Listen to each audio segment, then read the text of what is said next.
మీరు కూడా వెయ్యండి.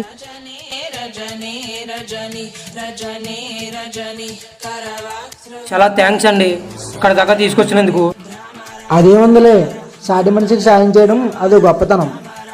ఏమండి ఒకసారి ఆగండి, పంతులు గారి దగ్గరికి వెళ్ళి దండం పెట్టుకుని వస్తాను. మీరు కూడా ఆశీర్వాదం తీసుకో. నాతో పాటు వచ్చిన అతను రండి. అదేంటి స్వామి, మీరు ఒక్కరే కదా వచ్చారు? అదేంటండి, నాతో పాటు ముస్లిం ఆయన వచ్చారు కదా.